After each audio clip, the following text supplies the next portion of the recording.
Bom, vamos falar então sobre os Correios ainda. Agora a gente conversa com Helena Landau, advogada, economista, que vem conversar então sobre a gestão da estatal. Mais uma vez, muito bem-vinda, viu, Helena? Muito bom conversar contigo aqui no CNN Money. Boa tarde para você. Boa tarde para você e para todos que estão ouvindo. Assunto ótimo esse. E rende bastante, hein? Eu quero justamente saber a sua avaliação, porque a gente acabou de ouvir o presidente dos Correios, o presidente que está, inclusive, há menos de um mês no cargo, e ele falou e citou a meta de volta ao lucro em 2027. Você acha isso possível? Bom, com o tamanho do rombo que está, eu acho difícil, porque o plano de reestruturação vai ter que ser profundo. Como a gente sabe, não é toda hora, você não consegue tudo de uma hora para outra. O que está acontecendo é que tudo isso que ele falou veio tarde demais, né?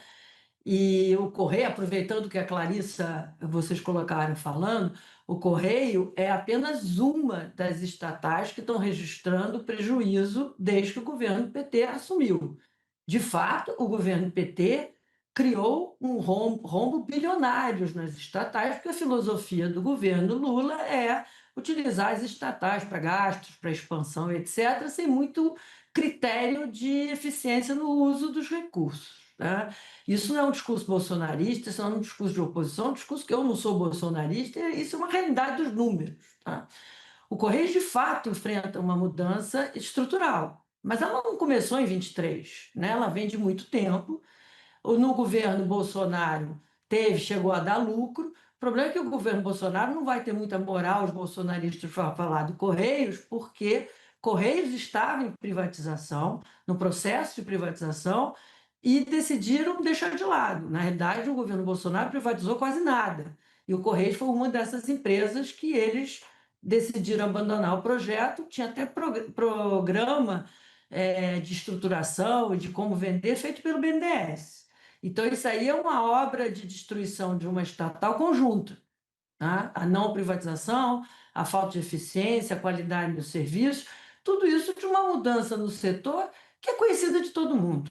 Agora, você chegar em 2025, em outubro de 25, ai meu Deus, mudou o setor, para cair na real, com todos os dados que a gente tem vendo do Correios há muito tempo, é difícil, né? Se até a Inglaterra colocou o Royal Mail para privatização, todo o mundo está passando por ajustes na área de entregas, né?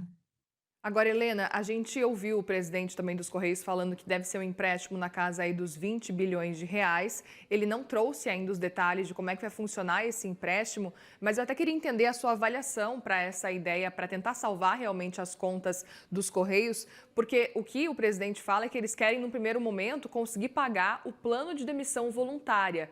O cenário está tão complicado que, para dar esse primeiro passo, para pagar o plano de demissão voluntária, é necessário já, então, esse empréstimo. Eu queria entender um pouco da sua avaliação.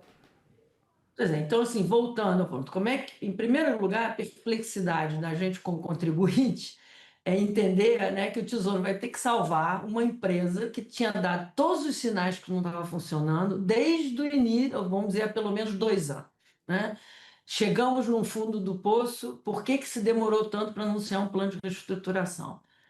E, no fundo, é garantia do Tesouro, né?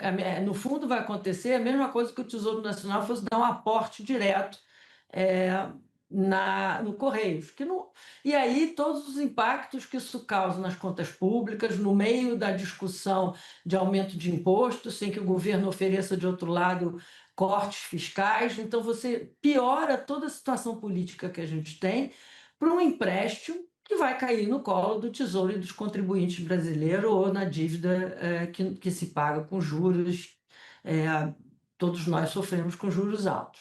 Então, assim, a falta de cuidado com as estatais chama muito a atenção. Esse empréstimo, a gente não sabe nem o prazo do empréstimo, a gente não sabe as condições do empréstimo, a gente não sabe do tamanho dos juros que estão sendo cobrados, né, para pagar um PDV, para pagar um PDV, né? Então, por que que você continua com tanto funcionário no Correios? Por que que a situação chegou a esse ponto? Vai dar para pagar PDV?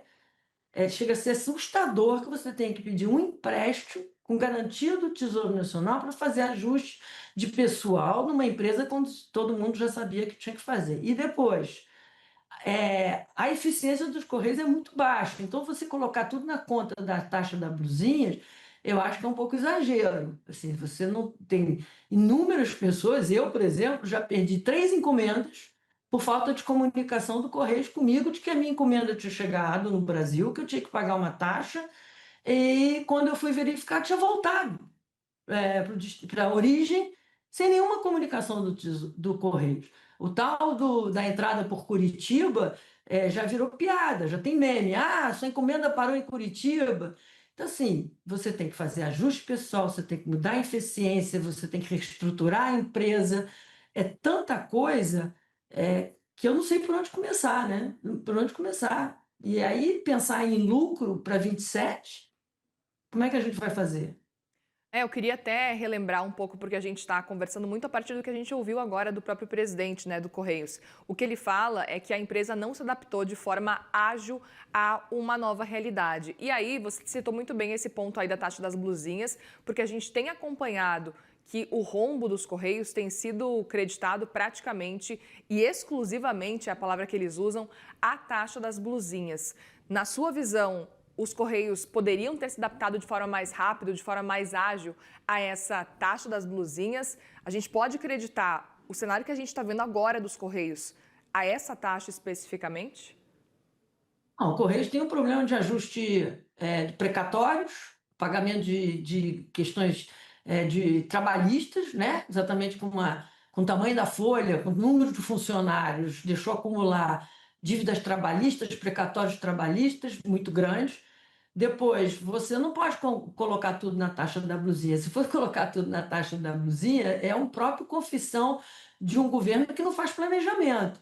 Porque se você faz uma taxa das blusinhas, porque o ministro está fazendo, Fernando Haddad, quer aumentar a arrecadação, sem fazer a conta do impacto que isso vai causar numa estatal de controle da União, e a União vai ter que cobrir esse impacto, é a demonstração absoluta de como não se faz análise política pública no Brasil, né? Pode ter uma grande parte dessa questão da taxa de blusinha, mas eu acabei de dar um exemplo.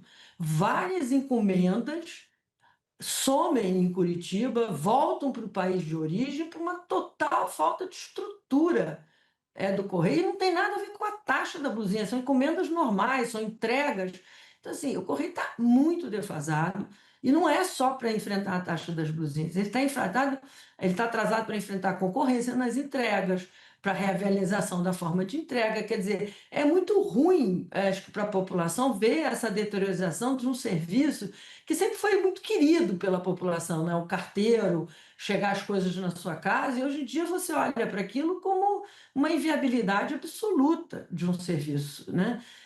Então, assim, as causas, elas vêm ao longo do tempo, e uma demora em atacar as causas. Primeiro, o governo Bolsonaro deixar na privatização e não fazer a privatização quando o Correios ainda tinha alguma atratividade, quando já havia um estudo do BNDES. Segundo, o governo PT faz o que faz com todas as estatais, né? Aumento de custos de folha, trabalhistas, de várias coisas, como se estatal não tivesse que dar lucro, como se estatal não fosse cair no colo do contribuinte, e uma deterioração do serviço que vem junto com o aumento do rombo, porque se a gente seguisse o que a ministra Esther Duvec fala, isso não é déficit, não é rombo, isso é investimento, vai se pagar no futuro. O que a gente vê no Correio é um aumento extraordinário de um rombo, a gente viu, vocês mesmos mostraram, triplicou, né, o prejuízo, com o serviço deteriorando.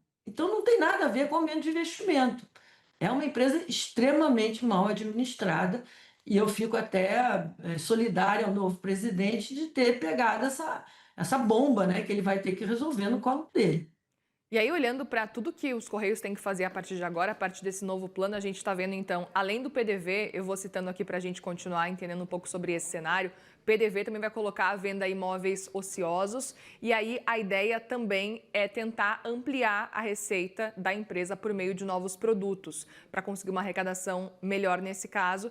E aí essa busca desse empréstimo, né? De qualquer forma, esses outros pontos, sem ser o empréstimo, a gente está acompanhando como um todo já que eram movimentos que já tinham sido anunciados durante a gestão anterior dos Correios. E a gente não sabe até que ponto isso realmente conseguiu avançar ou não, qual que é o cenário. Você também acha que falta transparência nesse sentido da gente entender o que está acontecendo, o que está sendo feito, pelo menos até agora? Porque agora é acompanhar a partir desse anúncio do novo presidente também. Como é que você enxerga esse cenário? Olha, essa pergunta é excelente, excelente, porque é estranho, porque parece que descobriu-se a pólvora agora, né? Eu tenho um déficit, um rombo enorme, vou pedir um empréstimo e vou sair com um super plano de estruturação. Um plano que já devia estar em andamento, né? Vender imóveis desnecessários, toda a preparação para uma competição de novos produtos, tudo isso já devia estar em andamento há muito tempo, né? Então, assim, o que nos preocupa, e eu acho que preocupa todos nós, contribuintes brasileiros, cidadãos brasileiros, é que, de repente, resolveram que agora sim, agora tudo vai mudar. Assim, é muito pouco transparente para a gente saber se de fato esse dinheiro que o Tesouro está dando em garantia, porque no fundo vai cair no colo do Tesouro e cair no colo de todos nós, esse é um retorno, vai ter, ou vamos logo partir para um aporte da União, uma capitalização, que fica difícil, porque aí temos que discutir metas do primário, né? Déficit primário, se é um aporte, como é que a gente entra com empréstimo e não o aporte. Quer dizer, está faltando muita transparência. A gente quer saber o valor do empréstimo de verdade, o prazo desse empréstimo, o custo desse empréstimo, né? E comparar isso com outras alternativas, que eu acho que estão inviabilizadas, porque aporte da União nesse momento ninguém quer falar, né? Então, assim, você tem toda a razão. Por que que esse plano agora está sendo anunciado como miraculoso? Qual a diferença do que tinha antes? E por que que ele não foi feito em janeiro de 2023? Se a culpa é toda do governo Bolsonaro, como o ministro Haddad gosta de dizer, por que que assim que eles assumiram em janeiro de 23, não começaram a corrigir os defeitos e erros do governo Bolsonaro? E, ao contrário, amplificaram problemas e trouxeram novos problemas aos Correios, né? Então, agora só resta a gente torcer para dar certo. Não adianta, a gente vai questionar, exigir transparência, porque no fundo é dinheiro público, né? Sempre dinheiro público, ainda mais com garantia do Tesouro.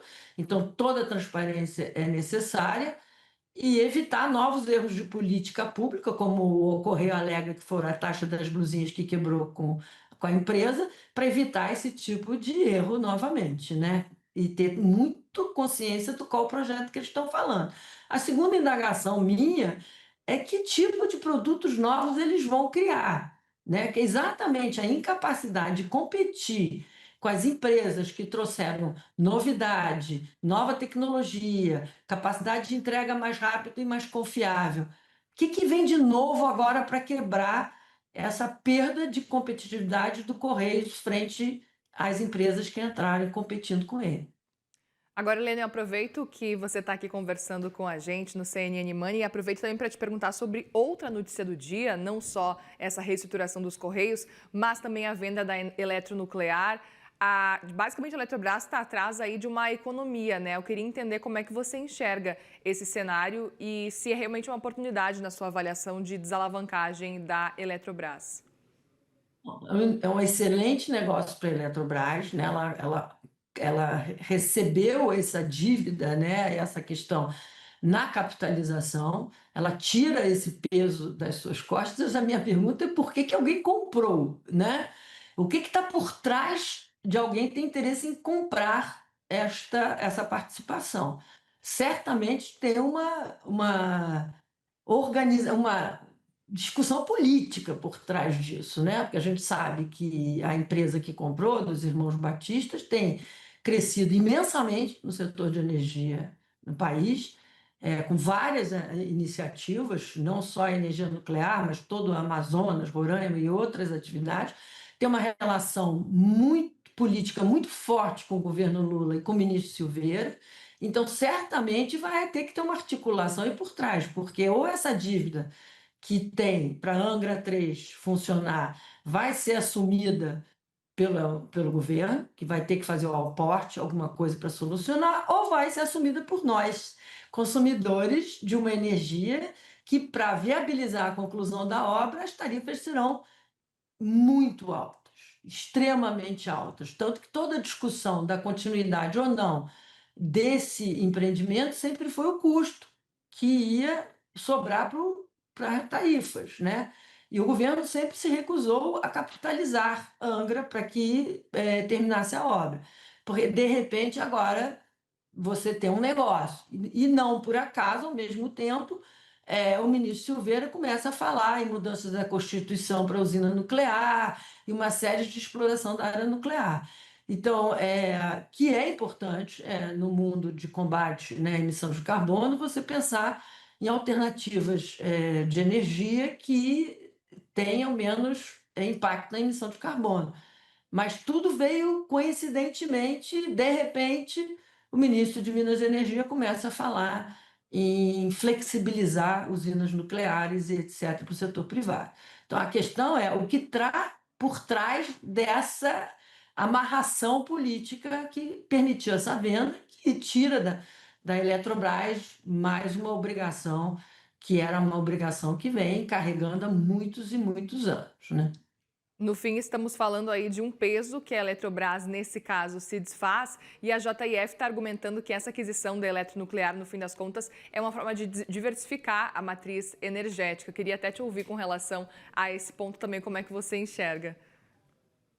Não, eu acho que todo investidor gosta de diversificar os riscos, né? A JF já tem algumas usinas de menor porte, tem usinas de maior porte, já fez aquela compra na Eletrobras no passado, que originou a compra da Amazonas Energia. Então, ele tem uma participação no setor enorme hoje, né? Está diversificando. A questão é diversificar com alguma coisa que faça sentido do ponto de vista de rentabilidade. Do jeito que temos a Angra 3 hoje, ela só vai ser rentabilizada se as tarifas forem extremamente elevadas, extremamente elevadas.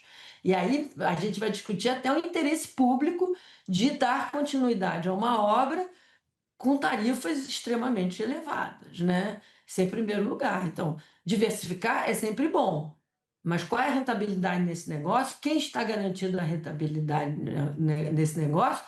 E eu volto a dizer, desde que esse governo começou, e desde que o ministro Silveira é ministro de Minas e Energia junto do governo Lula, a JF está se tornando um dos maiores players na área de energia no Brasil. Muito bem. Helena Landau, economista, advogada, sempre muito bom te receber aqui no CNN Money. Obrigada pela conversa e volte mais vezes, viu? É só convidar. Uma boa tarde Obrigada. para todos. Boa tarde, bom restinho de semana também.